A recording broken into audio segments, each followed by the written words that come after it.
Good win. The game was definitely kind of a trap game for us because guys are looking forward to playing Saturday. And you have to respect everyone. North Alabama has a good program. They're well coached. The players play hard. And I was happy to see that we came out and took care of business. Our bench got a lot of minutes, so we had an opportunity to try to get those guys on the floor to get some chemistry, get some time on the floor during the game, like more than a couple minutes. And to have 21 assists, one of our better assist games, one of our better three-point shooting games. And we got 17 free throws and shooting over 50% from the field was a great game. Hey, Coach, after the games last week, you said you want to make an emphasis on not turning the balls over and having your offense flow a little better. What's your feeling of how your team performed tonight on that level? We got a little better offensively. We're still holding the ball too long. You know, it's going to get there. Again, we're still trying to learn each other. I keep saying the same thing. We don't have a lot of guys practicing all the time, so it's hard to get the chemistry. And sometimes a guy hadn't practiced for a full week and then gets into the game, and then they have to get used to him being out there. So we're trying to keep preaching the same message on getting the ball from one side to the other to move the defense and then attacking the paint.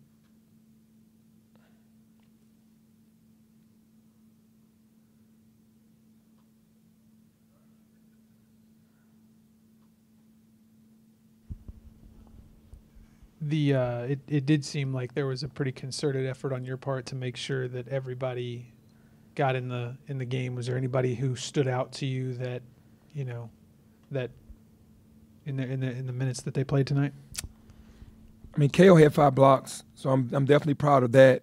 You know, trying to let him get a rhythm. He didn't play much in the earlier games, and I just went with the veterans. I went with Malcolm, I went with DeAndre, I went with Chandler.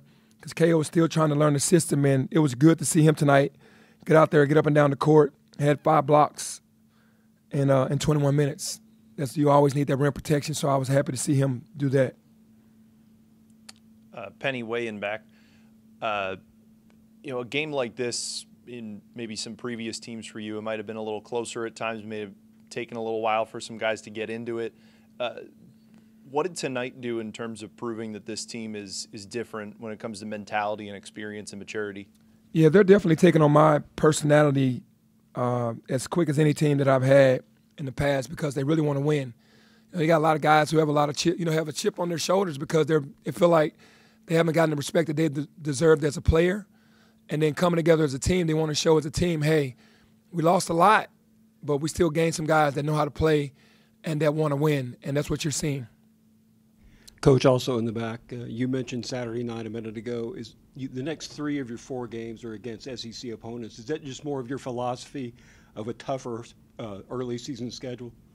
Yeah, it is. And, I'm all about trying to have my non-conference, be very tough to see where we are. And also we get the right wins.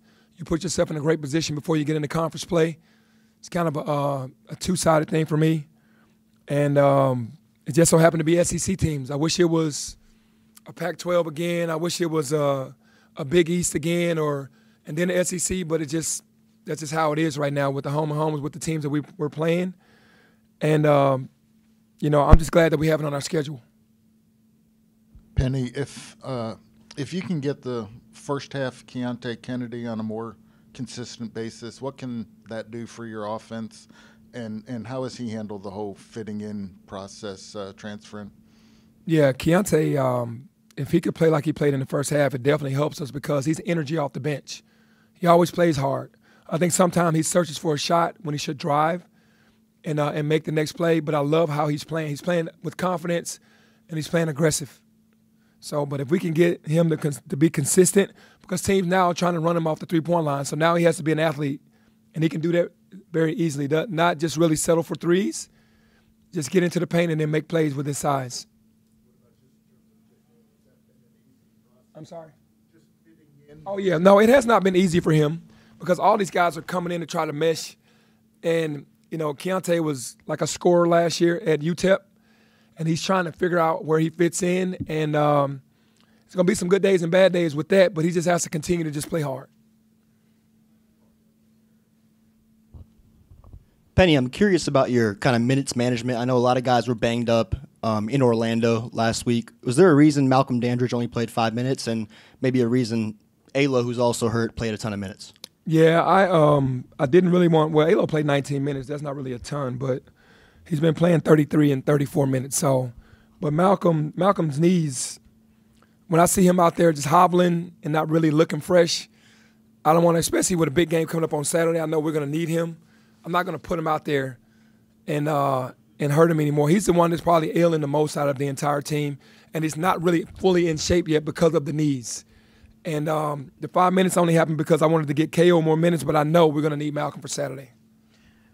Hey, Penny, what's your 2 biggest takeaways and maybe 2 biggest improvements you might want to see from this game? The biggest takeaways for me is the rebounding and the assists, because we've been getting out-rebounded in the games that we've been winning. And I don't know how many times this year, I don't think many, we've gotten to 21 assists. So both of those are really good. And the things that we need to improve on is just basically understanding who's who. Daniel Ortiz was like a hot guy. He's 5 for 8 and 4 for 5 from 3, 5 for 8 from the field. And Dallas Howell, 2 for 5 from 3 and 3 for 9. So we got to just make it tougher on the guys that we know are the top guys. So if you feel like you're further along, kind of going back to the question that Clayton asked, if you feel like you're further along in terms of like maturity and and like not having the up and down, so many drastic up and downs as you have with some of your teams in the past, then what is like the next thing that you want to address if like you don't have to worry about that as much now? You would have, say, at this time last year, kind of been worried about that. What's kind of the next hill to climb, the next hurdle? I think the next hurdle is for 1 through 13 to play all out every possession, to give it your all, to be desperate, to act as if, we're playing for something every possession. Sometimes they take plays off.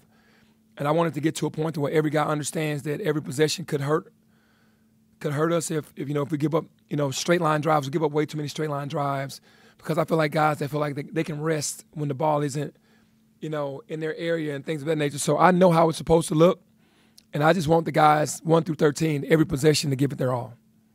That's my next goal with this team. Penny in the back.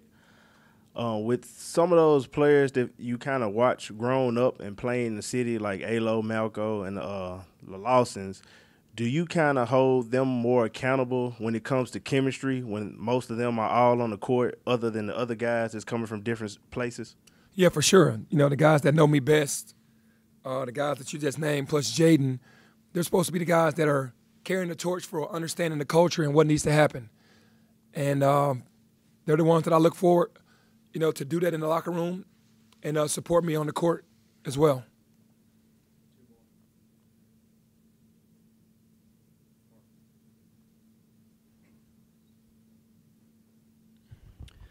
Penny, I know tonight was different, but is it almost kind of a detriment when you're playing such a tough schedule where you can't roll out your whole rotation, whereas some teams, they're playing a bunch of these type of opponents and they're giving guys number 9, number 10, number 11 consistent minutes throughout that non-conference, if that makes sense? I think that we'll have enough games to where, 8 through 13 will be able to play.